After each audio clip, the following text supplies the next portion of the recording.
Hello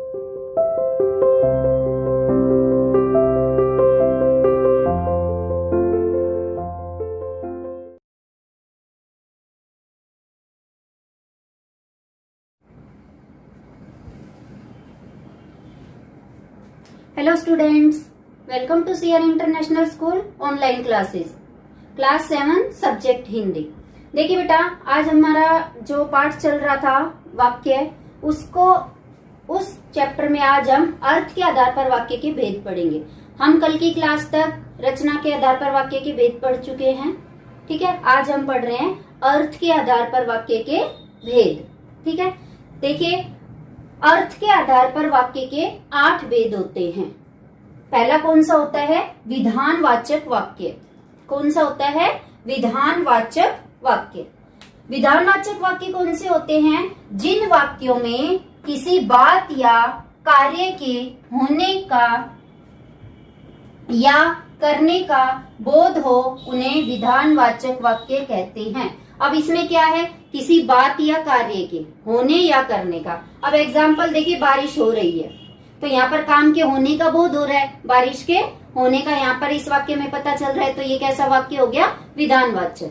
अगला, दादी जी दिल्ली पहुंच गई, तो यहाँ पर भी कार्य के होने का बोध हो रहा है। इसी तरह करने का, जैसे कि मोहन पढ़ रहा है, वो कार्य को कर रहा है, तो ये भी विधानवाचक वाक्य होगा, ठीक है। दूसरा आता है हमारा निषेधवाचक वाक्य, यानी कि नेगेटिव सेंटेंस जिसको आप बोलते हो, नहीं वाले। देखिए, जिन वाक्यों में बात या कार्य के न होने या न करने का भाव प्रकट हो, किसी भी बात या कार्य में न होने का भाव प्रकट हो, नेगेटिव सेंटेंस जिनको बोलते हैं, उन्हें क्या कहते हैं हम? निषेधवाचक वाक्य। इसमें एग्जाम्पल देखिए, मैं आज फिल्म नहीं देखूंगी। क्रिया क्या है बेटा? देखूंगी। और निषेधवाचक के लिए क्या है? नहीं। तो ये वाक्य कैसा हो गया? निषेधवाचक वाक्य। नेक्स्ट देखिए, आज्ञावाचक वाक्य। आज्ञा जिसको आप बोलते हो परमिशन, आज्ञावाचक वाक्य। अब इसके नाम से ही आपको पता चल रहा है आज्ञावाचक वाक्य से कि जिस वाक्यों में हम किसी से भी आज्ञा लेते हैं, परमिशन लेते हैं, या किसी को भी उपदेश देते हैं या प्रार्थना करते हैं, रिक्वेस्ट करते हैं, ऐसे वाक्य आज्ञावाचक वाक्य कहलाते हैं। जैसे देखिए, यहाँ बैठो, हमने क्या किसी को भी बोला है, उनको आज्ञा दी है, यहाँ बैठो। जैसे एक टीचर बच्चों को बोलता है यहाँ बैठो, तो ये क्या हो गया? आज्ञावाचक हो गया, आज्ञा दे रहे हैं। अपना गृह कार्य अवश्य कर लेना, ये एक इस अवश्य कर लेना, इस सेंटेंस में एक रिक्वेस्ट आ रही है, प्रार्थना की जा रही है, ठीक है। सदा सच बोलो, हम दूसरों को जब भी अच्छी बात बताते हैं, सदा सच बोलो, झूठ मत बोलो, बड़ों का आदर करो, इस तरह से जो ये वाक्य होते हैं, ये उपदेश देने वाले वाक्य होते हैं। तो उपदेश वाले वाक्य भी हमारे किस में आते हैं? आज्ञावाचक। जैसे हम किसी को भी कहते हैं झूठ मत बोलो, तो हम उसको ना करने के लिए तो कह रहे हैं झूठ मत बोलो। मत बोलो वो निषेधवाचक में, सदा सच बोलो उपदेश दे रहे हैं हम किसी को, और मत बोलो या वो किस में आ जाएगा? निषेधवाचक में, ठीक है। अगला आता है 4th नंबर पे प्रश्नवाचक वाक्य। जिन वाक्यों में प्रश्न पूछने का बोध हो, ऐसे वाक्य प्रश्नवाचक वाक्य कहलाते हैं। कोई भी क्वेश्चन पूछ लो, कहाँ जा रहे हो, आज तुमने क्या खाया, तुमने आज कौन सी फिल्म देखी, आज आपने हिंदी का कौन सा पाठ पढ़ा, बहुत सारे सेंटेंस होते हैं प्रश्नवाचक। तो ये तो याद करने वाला नहीं है, तो हमारे टिप्स वार होता है ना। ये प्रश्नवाचक वाक्य कौन से होते हैं? जिन वाक्यों में प्रश्न पूछने का भाव प्रकट हो, ऐसे वाक्य प्रश्नवाचक वाक्य कहलाते हैं। ये 4 आपके थे अर्थ के आधार पर।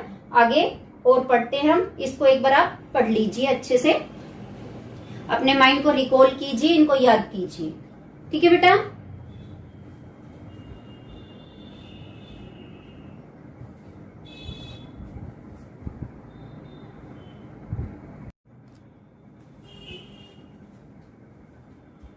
देखो बेटा, अगला आता है हमारा 5वां वाक्य का भेद आता है विस्मय बोधक वाक्य। विस्मय बोधक वाक्य कौन से होते हैं? जिस वाक्य में हर्ष, घृणा, विस्मय या शोक का भाव प्रकट होता है, जैसे आहा कितना सुंदर फूल है। अच्छा, जो आपने अभी अभी वाक्य देखा, इसमें कौन सा भाव है? हर्ष का है, घृणा का है, विस्मय का है या शोक का है? इसमें हर्ष का भाव है। हर्ष मतलब खुशी, कि किसी भी फूल को देखकर उसके मन में खुशी हुई, देखो कितना सुंदर फूल है। ऐसे ही घृणा का कैसा होता है? छी कितनी गंदगी है। ऐसे ही अगला आ जाए विस्मय का, अरे वो गिर गया। शोक, हाय अमन के पापा कल जो है एक्सपायर हो गए, मर गए, स्वर्ग सिधार गए। इस तरह जो है दुख का भाव प्रकट होता है। ठीक है बेटा, ये होते हैं जिन वाक्यों में देखो खुशी वाले वाक्य हो, दुख वाले वाक्य हो, हैरानी वाले वाक्य हो या घृणा वाले, जिससे हमें नफरत होती है। इस तरह के वाक्य कौन से वाक्य कहलाते हैं? विस्मय आदि बोधक वाक्य। अगला आता है इच्छावाचक वाक्य। इच्छावाचक, हमारी इच्छा हम किसी को भी कहें या ना कहें। जैसे इनमें वो वाक्य ज्यादा आते हैं बेटा, जैसे हम ब्लेसिंग देते हैं ना किसी को, कि भाई गॉड ब्लेस यू, भगवान तुम्हारा भला करे, इस तरह से तुम्हारी उम्र लंबी हो, इस तरह वाले वाक्य जो होते हैं वो होते हैं इच्छावाचक। जिन वाक्यों में इच्छा का भाव प्रकट हो, जैसे भगवान करे तुम भविष्य में सफल हो जाओ, कि हम किसी को भी, जो मान लो कोई हम हमारे पैर छू रहा है, हमें नमस्ते कर रहा है, तो हम उसको अपनी इच्छा से ब्लेसिंग देते हैं, यानी कि किसी भी फील्ड में वो जो है अपनी सफलता की सीढ़ियां छू ले, तुम्हारी उम्र लंबी हो। इस तरह ये वाक्य कौन से हैं? इच्छावाचक। अगला आता है संदेहवाचक वाक्य। संदेह, बेटा देखो ये दोनों अलग अलग है, संदेहवाचक और संकेतवाचक। संदेह होता है डाउट और संकेत होता है इशारा करना।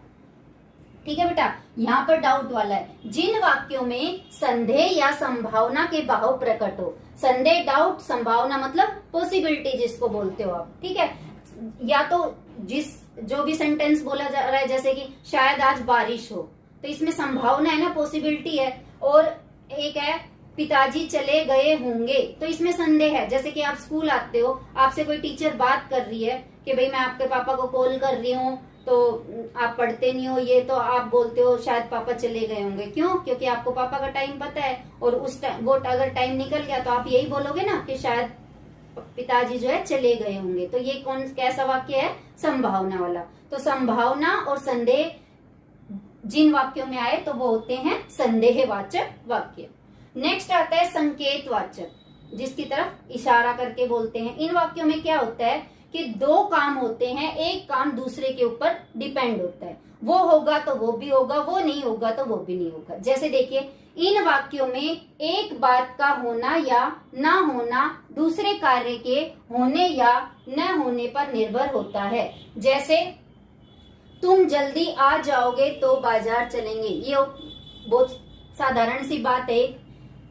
बाजार जाना होता है ना, सभी को बाजार जाना होता है। पापा जॉब पे जाते हैं तो बोला जाता है कि आप अगर जल्दी आ जाओगे तो बाजार चलेंगे। वो आएंगे तो जाएंगे ना, वो जल्दी आएंगे तो बाजार जाएंगे, उनके आने पे ही बाजार जाना जो है डिपेंड है। तो एक बात का दूसरे बात पर उस काम का निर्भर होना इस वाक्य में आपको दिखाई दे रहा है। ऐसे ही बारिश होगी तो फसल अच्छी होगी, कि बारिश का होना, फसल का अच्छा होना, ये दोनों एक दूसरे पर निर्भर है ना।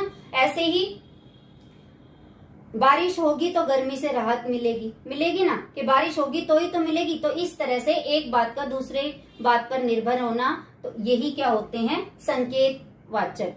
ठीक है बेटा, अभी आपका छोटा सा टॉपिक और बच रहा है उपवाक्य का, वो भी हम करते हैं। और ये बेटा ध्यान से पढ़ा करो। देखो ऑनलाइन क्लासेस ये बोर्ड पे हम पढ़ा रहे हैं, आपकी पढ़ाई डिस्टर्ब ना हो, इसीलिए आपको अभी समझ में ना आए तो पूछ लिया करो बेटा। आपको कॉन्टेक्ट नंबर नहीं हो तो जो आपकी क्लास की टीचर हैं उनसे आप अपने सब्जेक्ट टीचर के नंबर लेकर अपने डाउट क्लियर किया करो।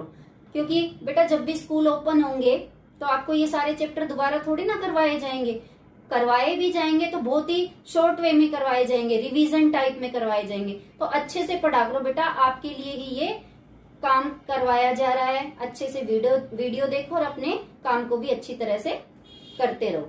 ठीक है बेटा।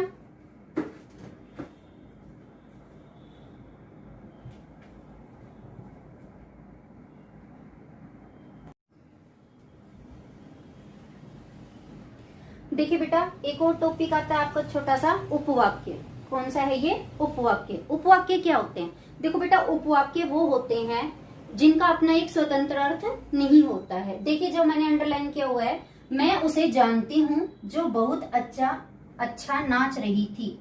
अब देखो, ये तो एक, मैं उसे जानती हूँ, ये तो एक पूर्ण वाक्य है ये, और ये उपवाक्य है, जो बहुत अच्छा नाच रही थी।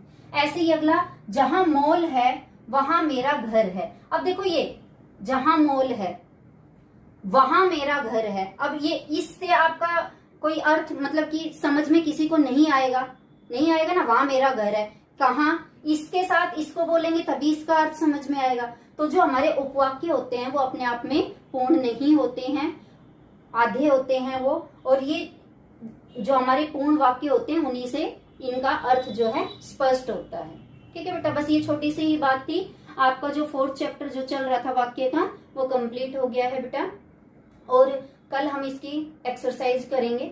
ठीक है बेटा, और जहां पर भी डाउट हो प्लीज मेरे से कांटेक्ट करके वहां पर पूछ लेना। ठीक है बेटा, अच्छे से पढ़ाई करना, घर में रहना और सुरक्षित रहना। ओके बेटा, हैव ए नाइस डे।